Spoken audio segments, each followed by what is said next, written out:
Ma'am आप permission चाहूँगी, क्या मैं बैठ सकती हूँ? Thank you so much. ये काम कर रहे हैं, आप लोग सुन पा रहे हैं मुझे? Thank you. तो मैं आप सबको ये बताना चाहूँगी कि आज की शाम बड़ी ही ख़ास है, क्योंकि आज एक तो बुक लॉन्च होने जा रहा है, और उससे भी ज़्यादा ख़ास बात यह है कि आज हम इस बुक के बारे में दीप जी के साथ बैठकर कुछ बातचीत भी करने वाले हैं। ये बुक अपने आप में बहुत उत्सुकता जगाता है, बहुत सवाल जगाता है। मैं अपने आप को क्वेश्चन मार्क कहती हूँ दीप जी के सामने आते ही, क्योंकि बहुत सारे सवाल आ जाते हैं मन में। मुझे लगता है आप लोग के भी मन में इस किताब को लेकर काफ़ी सवाल होंगे। कृष्णा की अगर बचपन की कहानी देखी जाए तो कुछ और ही कृष्णा का चेहरा दिखता है। उनकी लीलाएं जो हम देखते हैं, मुझे लगता है कि उससे कृष्ण कुछ और समझ में आते हैं। और अगर कुरुक्षेत्र में हम जाते हुए कृष्णा को देखते हैं तो वहाँ बिल्कुल कृष्ण अलग रूप में नज़र आते हैं, जहाँ वो भागवत गीता का संदेश देते हैं। तो मैं बड़ी कंफ्यूज रही हूँ कृष्ण को लेकर। प्रेम में बहुत रही हूँ कृष्ण के, लेकिन सवाल से जूझती रही हूँ कि कृष्ण ने ऐसा क्यों किया, कैसे किया, क्या सोचकर किया होगा। कंफ्यूज किया है उन्होंने मुझे। तो जो मेरे मन में उत्सुकता थी कृष्णा को जानने की, शायद उस उत्सुकता के कारण मैं दीप जी से मुलाकात कर पाई। इस्कॉन टेम्पल में हमारा पहला मुलाकात था। मैं वहाँ कृष्ण के दर्शन के लिए पहुँची और कृष्ण ने मुझे दर्शन करवाए दीप त्रिवेदी जी के। ये एक्चुअली मैजिक था मेरे लिए, क्योंकि मैं वहाँ बैठ कर के यही पूछ रही थी कि क्या है लाइफ। मैं आपको समझना चाहती हूँ, पर गीता मुझे समझ नहीं आता। एकमात्र ज़रिया है आपको समझने का गीता, जिसको मैं रोज़ अपने मंदिर में फूल चढ़ाकर, अक्षत चढ़ा के पूजा करती हूँ, और मैं खोलती हूँ, पर मुझे कुछ समझ नहीं आता। मुझे इसको समझने के लिए हेल्प चाहिए। और जिस दिन मैंने इस हेल्प की अंदर से कामना की कि मुझे हेल्प चाहिए, मुझे पता चला कि एक दीप टॉक्स हो रहा है जो कि इस्कॉन के ही ऑडिटोरियम में हो रहा है। तो मैं बस अपनी पूजा पाठ ध्यान करके वहाँ पहुँच गई। और मैंने जिस दिन पहली बार दीप जी को सुना, मुझे लगा कि उनकी जो भाषा है वो बहुत ही सरल और बहुत ही सटीक है। उनकी बातें गोल गोल घूमी हुई नहीं, बड़ी सीधी आकर मन को लग रही थी।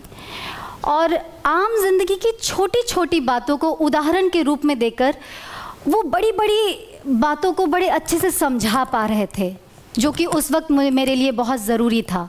मैं एक एक्टर हूँ, बहुत ही नकली दुनिया से बिलोंग करती हूँ। ओके, तो मैं कहाँ से शुरू करूँ?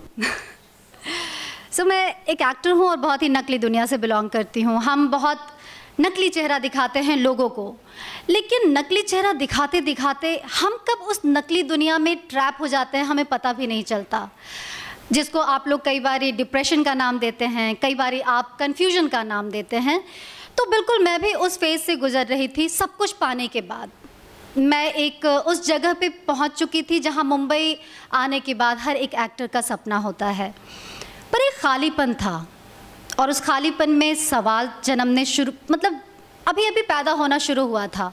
मैंने सरेंडर कर दिया यूनिवर्स को कि प्लीज़ गाइड मी। उस गाइडेंस के थ्रू मैं इस्कॉन पहुंची। शायद इस्कॉन में मुझे दीप जी से मिलना था इसलिए।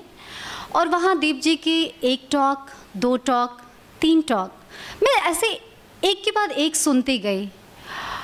मेरी ज़बान से कभी कोई सवाल नहीं निकले, क्योंकि मेरे मन में जो सवाल मैं लेकर जाती थी इत्तेफाकन उनकी बातों में वो जवाब मुझे मिल जाता था। और इस तरीके से मैं कह सकती हूँ कि मैंने लाइफ को एंजॉय करना सीखा।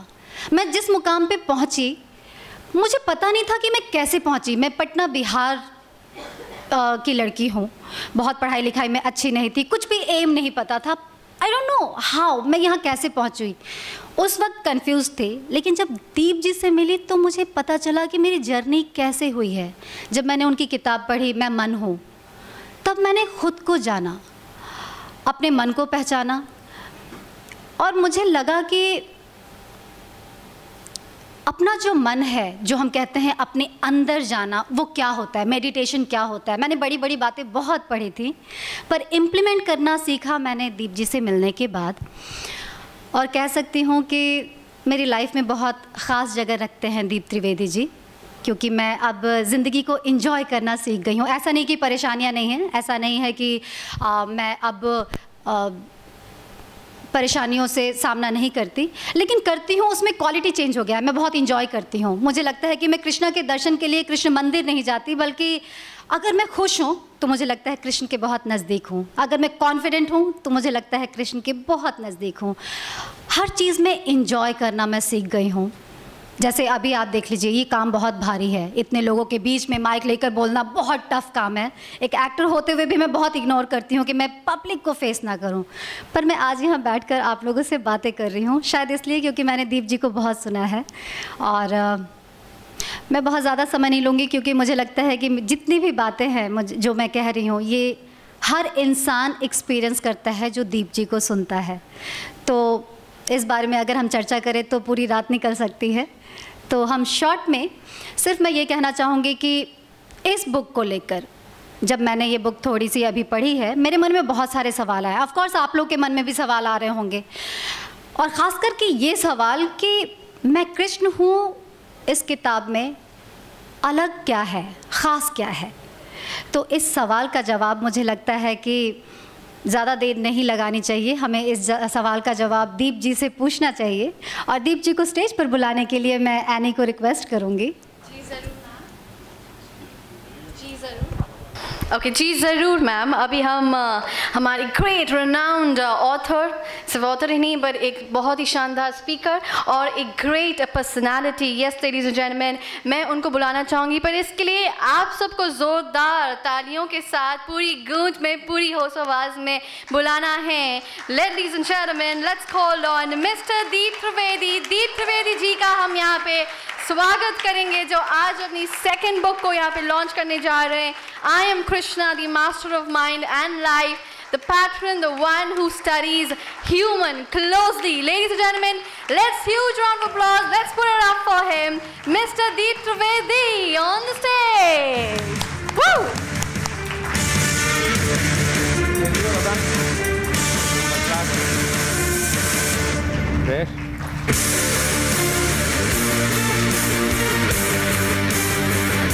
मुझे लगता है हमारे जीवन चलने में ये किताब बहुत ज़्यादा सहयोग देने वाला है।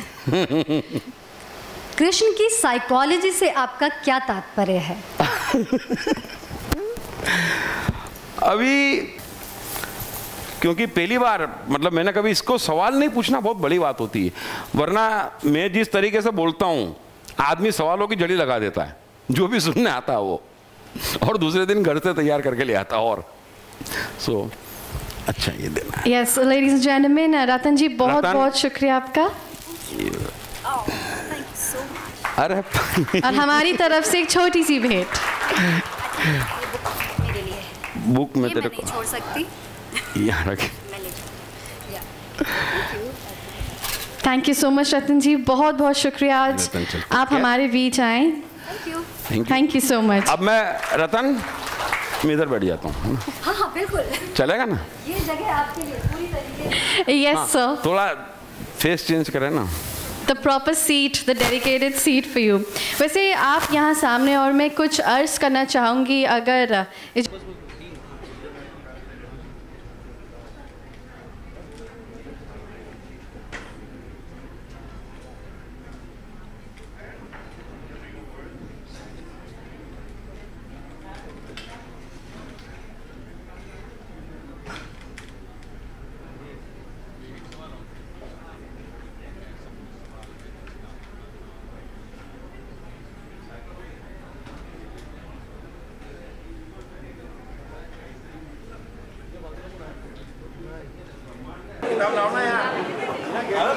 I was just waiting for you.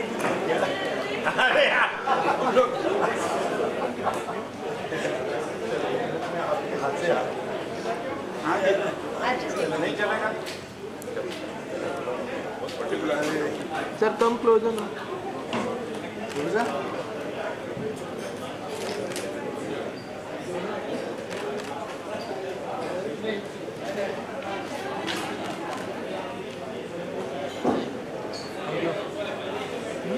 Thank you.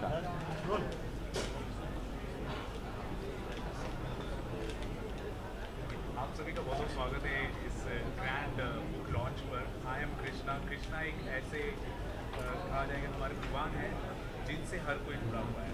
तो हम आपसे जानना चाहेंगे ये जो बुक है, बुक से आप सभी क्या उम्मीदें रख रहे हैं और दीप की को जो दिखावट है उनसे आप क्या उम्मीदें कर रहे हैं और समाज पर कितना असर पड़ेगा आप सभी? चूँकि बुक लिखी तो इन्होंने है, लेकिन पढ़ने वाले हम आप हैं, तो उम्मीदें हमारी ज़्यादा महत्व रखती हैं। श्री कृष्ण को आप भगवान कहें, अवतार कहें, या कहें कि मैं स्वयं श्री कृष्ण, उनसे हमने सीखा बहुत कुछ है, लेकिन उनको समझना बहुत मुश्किल है। और हमें उम्मीद है कि ये पुस्तक, जो कि अभी तो शुरुआत है, मेरा ये ख्याल है कि ये अभी 5 भागों में बंटी है और कुल मिला के कोई 1500-1600 पृष्ठ की होगी। तो इससे हम कृष्ण को और कृष्ण की मनस्थिति को, कृष्ण की साइकोलॉजी को समझने की शुरुआत कर पाएंगे। ये अपेक्षा हम इस पुस्तक से रखते हैं।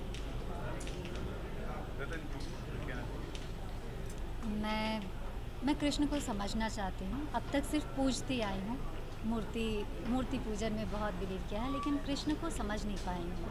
और अक्सर ये माना है कि हमारे अंदर कृष्ण है, जो कि कृष्ण खुद कहता है कि मैं कण कण में हूँ। तो मुझे लगता है इस बुक को पढ़ने के बाद ये जो छोटी छोटी बातें हैं जो कि हमसे मिस हो जाती हैं, हमें समझ नहीं आती हैं, वो इस बुक से समझ में आएंगी। और मुझे लगता है गीता समझने में भी ये बुक मुझे काफ़ी हेल्प करने वाला है।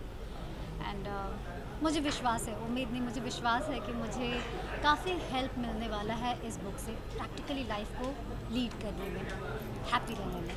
सो जैसे कि भगवद गीता की बात करें, वो तो अपने आप में एक संपूर्ण एक अध्ययन हो जाता है श्री कृष्ण के बारे में अगर बात की जाए। तो ये आपने जो किताब लिखी है वो उसमें कितनी गहराई होगी श्री कृष्ण की शख्सियत से, उनकी सीख से, हर चीज़ से? ये किताब भगवद गीता का ही विस्तार है। ऐसा है, भगवद गीता में कृष्ण शब्दों में कह रहे हैं और इसमें कृष्ण वैसा जी रहे हैं। तो गीता का एक एक श्लोक ही है इसमें, और कुछ भी नहीं है। और कौन सा श्लोक उन्होंने कब सीखा, कौन से अनुभव से सीखा, और फिर उसको कहाँ कहाँ इम्प्लीमेंट करा। तो गीता और कृष्ण अलग नहीं है। हम और हमारी बातें, हमारी साइकोलॉजी हमसे अलग नहीं हो सकती। हम गलत जी सकते हैं, झूठा जी सकते हैं, तो बात अलग है, ईमानदारी में अलग नहीं है। आप कुछ कहना चाहेंगे श्री कृष्ण से?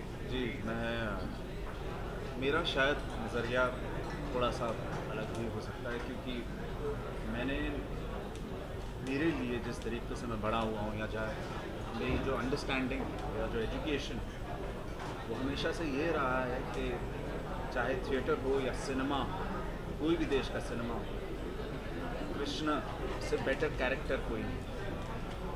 आज तक का कोई भी प्रोटैगनिस्ट हो, कोई भी कैरेक्टर हो, वो बेस इसी कैरेक्टर पे। He is the most interesting and the most complex mythological character ever written, and we should be very proud of our Indian mythology that we have created this character, और rather it's with us. मुझे बहुत फ़ख्र महसूस होता है, and मैंने हमेशा उसको उसी तरीके से अप्रोच किया। एंड आज जब ये किताब उन्होंने लिखी जी ने, और जो मिलेगी तो मैं इसको पढ़ूँगा, and I think it will help me more as an actor. It will help me approach life in a different way. I'm really looking forward to it. हमने ये भी देखा कि आज के ज़माने में श्री कृष्ण के ऊपर कई सारे धारावाहिक भी बन चुके हैं। हर तरह से एक तरह से दर्शाने की कोशिश की गई है। आज के जनरेशन में जो दर्शाया जा रहा है श्री कृष्ण की कहानी को लेकर, आजकल देख रहे हैं कार्टून्स में भी दर्शाया जा रहा है, तो उस पर आप कुछ कहना चाहेंगे? मेरा ऐसा ख्याल है कि ये सारे प्रयास कृष्ण को और कृष्ण के दर्शन को जीवित रखने के प्रयास हैं। और जैसे आगे भी बताया गया that Krishna is probably the most important, most interesting, most intriguing character we have ever had. तो कौन लेखक होगा, कौन डायरेक्टर होगा, कौन प्रोड्यूसर होगा जो इसे छोड़ना चाहेगा? और जैसे कि हमने कुछ अंश पढ़े मैंने, तो उससे भी उजागर हुआ कृष्ण के कई पहलू, और ये तो एक्सेप्ट्स थे, अंश थे। पूरी पुस्तक में न जाने हम किस गहराई तक जाए। दीप सर की किताब आई है आई एम टाइम, आपका एक जो वाक्य है बहुत ही पॉपुलर है, मैं एक समझ इसमें क्या कह रहे हैं, कनेक्शन है नहीं समझ आई नहीं है, लेकिन उसका जो किताब है उसका पहला वाक्य यही है कि मैं समझ हूँ। और टाइम अभी आ रही है नेक्स्ट, उसमें ही पहला वाक्य यही है। मेरा ऐसा ख्याल है कि अभी तक मैं कह रहा था मैं समय हूँ, आज से मैं कहूँगा बड़े गर्व से कि मैं कृष्ण हूँ। बहुत बढ़िया। रतन जी, आप कुछ बताएं, श्री कृष्ण की बहुत सारी कहानियाँ हैं, धारावाहिक है, उसमें हम आपको देख पाएंगे आने वाले समय में सतोषिमा तो आप करी रही हैं, कोई आपका जो आइडल रोल है, जैसे कि राधा सीता हो गया या फिर जो भी कैरेक्टर? मैं आजकल फ्यूचर में नहीं, मैं प्रेजेंट में जीने लगी हूँ। जब से मैंने इनको पढ़ना शुरू किया है, तो मैं फ़िलहाल प्रेजेंट में हूँ और बहुत इन्जॉय कर रही हूँ इस कैरेक्टर में। अगर समय में होगा कि मैं ऐसे शो से जुड़ पाऊँगी तो ज़रूर जुड़ सकूँगी। कोई आइडल रोल आप बताना चाहेंगी? मुझे लगता है कोई भी ऐसा किरदार जो कि इंसान को, महाभारत से मैंने, बाप रे, हर इंसान हर किरदार में कुछ ना कुछ खासियत है। ऑफ कोर्स कृष्ण मेरे फेवरेट है, मुझे बहुत प्रिय हैं, तो मुझे तो कृष्ण ही भाते हैं। अगर आपको विकल्प दिया जाता तो आप महाभारत का कौन सा चरित्र करते? मैंने अम्बा किया है और मुझे लगता है कि मैं उसका अगला जो शिखंडी का जो रोल था, मैं उसको कंटिन्यू करना चाहती, जो मुझसे नहीं शिखंडी हमारे लिए छोड़िए ना। अरे जी बहुत सही, शिखंडी हमारे लिए मैं वो कैरेक्टर करना चाहती हूँ। कोई एक किरदार आपको निभाना हो महाभारत के किसी भी कैरेक्टर, उसमें आपका फेवरेट कोई कैरेक्टर? जी देखिए, महाभारत बाय इटसेल्फ बहुत खूबसूरत कहानी, बहुत खूबसूरत स्क्रीन प्ले है, बहुत मज़ेदार स्क्रीन प्ले है उसका। इस तरीके से उसका हर चैप्टर जाता है, हर चीज़ जो कही जाती है, it's very important. Why is it being said, उसका प्रॉपर कनेक्शन है। अगर एक्टर के नज़रिए से, मैं सिर्फ एक्टर के नज़रिए से कह रहा हूँ कि अगर मुझसे पूछा जाए, मैं अश्वत्थामा का कैरेक्टर मुझे बहुत बेहतरीन कैरेक्टर लगता है। उसकी सोच, उसकी समझ, उसके इमोशंस, और वो एक लौता कैरेक्टर है जो खड़े होकर शायद अपनी भोलेपन में एक ऐसे ग्रेट व्यक्ति के अगेंस्ट खड़ा हो जाता है जो कृष्ण है, उनसे बात करते हैं। आपको शायद ये भी पता हो कि ये मान्यता है कि अश्वत्थामा आज तक जीवित है। बिल्कुल कहा जाता है मध्य प्रदेश में या कहीं पर, बट यू डोंट नो। एक आखिरी सवाल, दीप जी, आपने जब आप बात कर रहे थे, आपने बोला था कि कोई भी महान हो, आपने जीसस क्राइस्ट की एग्जाम्पल की, आपने बोला कि थोड़ा बहुत हज़ारों साल के बाद थोड़ा बहुत एग्जैजरेशन जोड़े जाते हैं, कुछ और थोड़ा नमक मसाला जोड़े जाते हैं।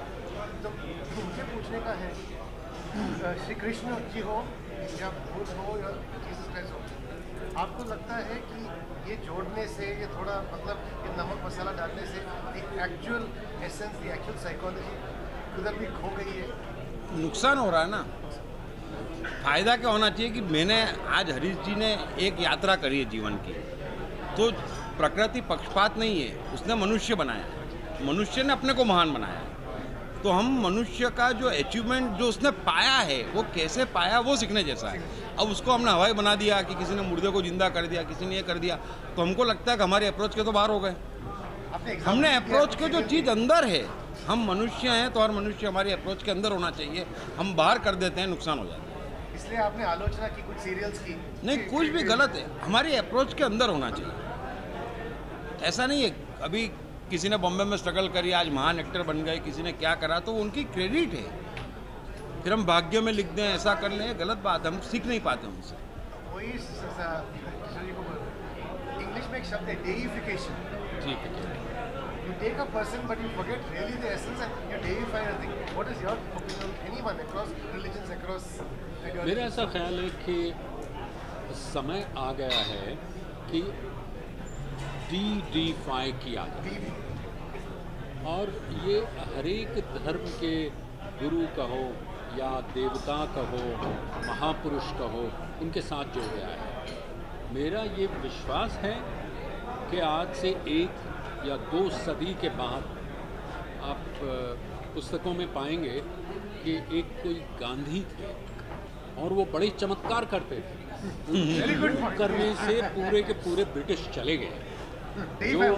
हाँ, तो अगर हम और इसकी वजह से कुछ धर्मों में, कुछ महान धर्मों के प्रति हम हिकारत की नज़र से देखते हैं। क्या ऐसा कभी हो सकता है कि भाई कृष्ण ने इतने बड़े कालिया नाग का हनन कैसे किया? हम जानते हैं नहीं हो सकता। तो इसका सिंबलिज्म हमें इससे अलग करना।